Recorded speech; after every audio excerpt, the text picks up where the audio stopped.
C'est un stage autant dans un volet clinique qu'on suit des nutritionnistes sur place.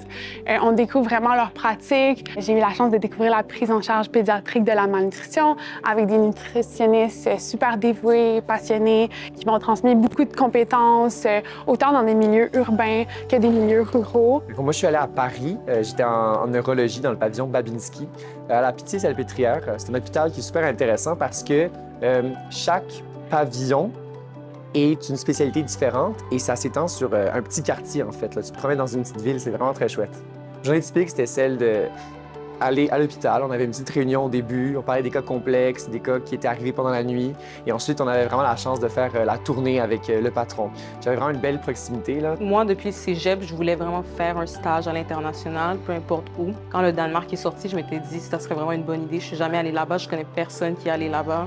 Donc, je voulais m'essayer, puis je regrette vraiment pas.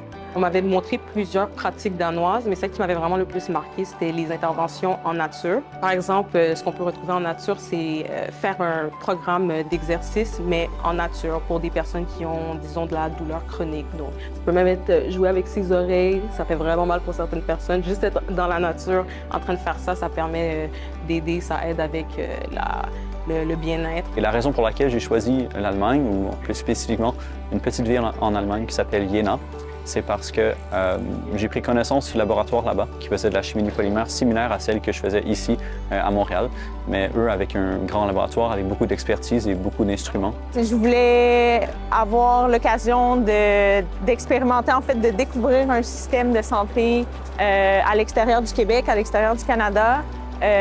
Puis j'étais particulièrement intéressée de le faire dans un pays hispanophone. C'était à quel point la relation patient-médecin est empreinte de chaleur humaine.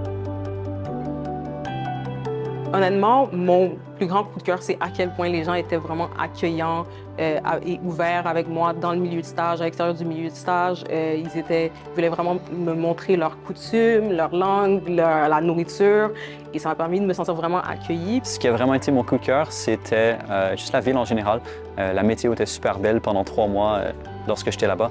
Toujours des 20 degrés Celsius, par exemple, et la proximité dans la ville qui était très paisible et tout était en distance de marche. J'ai apprécié la culture là-bas, la manière d'interagir qui est assez succincte, directe. C'est sûr que dans le contexte de la science, pour moi, j'ai bien aimé ça. J'ai quand même bien profité du plein air, du Chili, les montagnes, la mer, le désert. Ça m'a vraiment donné le goût de retourner là-bas. Je recommande à tous les étudiants de faire ce stage parce qu'on a la chance que ça soit organisé pour nous, puis de vraiment... On a l'impression que c'est plus complexe qu'on pense, mais on a tellement de bourses qui nous sollicitent, la bourse logique, la bourse de mobilité étudiante de l'UDM International. On est super bien encadré par l'université, on a accès aussi à de l'argent. Il y a des bourses de mobilité là, qui sont accessibles, définitivement accessibles pour la plupart des étudiants. Puis j'ai eu la chance aussi de croiser un de mes collègues qui allait faire un stage un peu après moi. Et puis je me suis pas senti seul 2 secondes. Je pense que c'était vraiment chouette de pouvoir se dire « Ah, même à l'autre côté, on peut étudier ensemble ».